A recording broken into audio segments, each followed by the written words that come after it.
اسلام آباد شہید Zulfiqar Ali Bhutto medical university پیمز کے وائس چانسلر کے لیے سرچ کمیٹی قائم کر دی گئی۔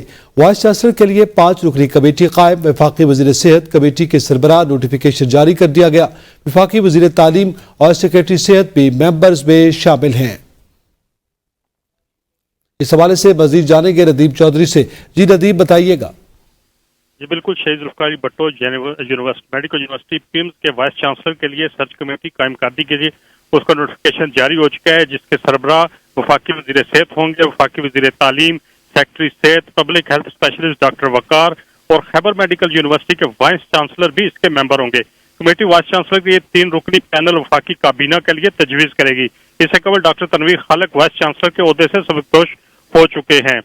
گزشتہ کئی ماہ سے بھٹو میڈیکل یونیورسٹی پیمز کے وائس چانسلر کی سیٹ خالی ہے، جس کے لیے یہ نوٹیفیکیشن جاری کیے گئے اور سرچ کمیٹی 3 ناموں پر مشتمل اپنا تجویز جو ہے وفاقی کابینہ کو ارسال کرے گی۔ جی بہت شکریہ ندیم۔